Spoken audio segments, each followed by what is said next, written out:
Narinig niyo na ba yung kwento ni Benji Baras? Sa episode na pag-uusapan natin ang nangyari sa kanya sa Baguio City. Bago ang lahat, ako nga pala si Edvis, and kung mahilig ka sa mga kwentong horror, mystery, and urban legend na dinideliver in story format, sa tamang channel ka, kaya huwag mong kalimutan mag-like and subscribe para updated ka sa mga bago nating episodes. Kaya kung mahilig ka sa mga kwentong nakakatakot, sabay-sabay tayong matakot.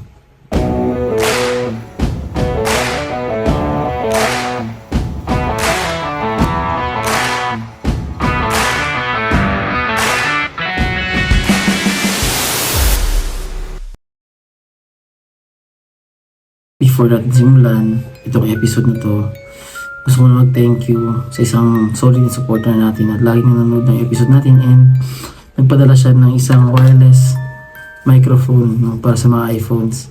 So malaking tulong to para sa mga future episodes ko, lalong-lalo sa mga exploration.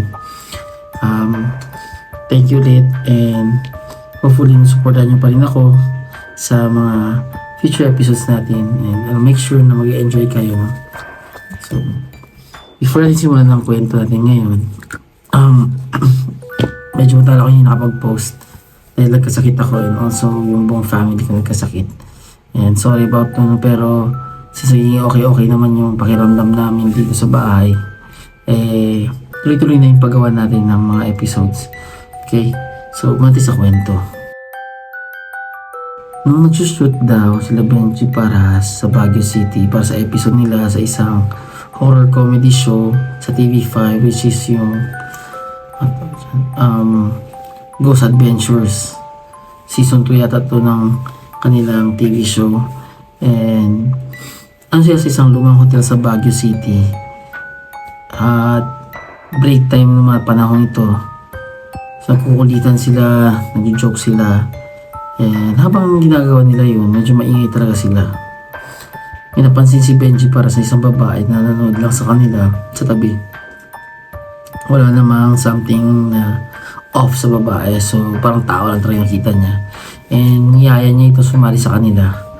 At sinabihan niya pa ito na pwede siyang tumalon kung saan niya nakita yung babae. Pwede tumalon yung babae and sasaluhin siya ni Benji.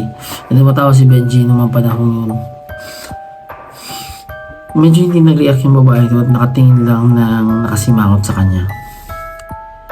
Habang ginagawa niya yun, may lumapit sa kanya isang tao at tinanong siya, "Sir, sinong kinakausap niyo?" Sabi ni Benji, yung babae, mukhang galit daw or mukhang masungit. Sabi sa kanya nung taong kumausap sa kanya, "Sir, wala na pong nakatira dyan sa bahay na yan. Matagal na po yung abandonado." So, before dito sabihin kay Benji, napansin niya na parang may ilaw po yung bahay na medyo may nakatira talaga kung papansinin mo. Pero nung nasabi na to ng caretaker, biglang madilim na yung buong bahay. Na medyo creepy na yung pakiramdam ni Benji. Marinig niya yung mga sinabi ng taong to, nanigas lang si Benji sa takot. And nanahimik na lang siya. At to add sa takot na nararamdaman niya, nilapitan siya ng isa sa mga PA dun sa set. And sinabihan siya, "Sir, babae no, mahaba ang buhok, nakaputi. At nakasimangot yata." Tanong ni Benji Santo ngayon, sabi ng PA na open yung third eye, nakatingin sa inyo ng masama. So, andun pa rin, nakikita siya ng PA na yun, and natakot talaga si Benji noong mga time na yun. At parang nanahimik na lang siya sa buong araw na yun at kinabahan talaga siya dahil hindi pala tao yung nakausap niya. So it is highly possible na nakagambala sila, and sa sobrang ingay nila ay nabulabog ito. So nangyayari tayo sa mga luwang lugar, lalong na pag matanda na talaga yung lugar.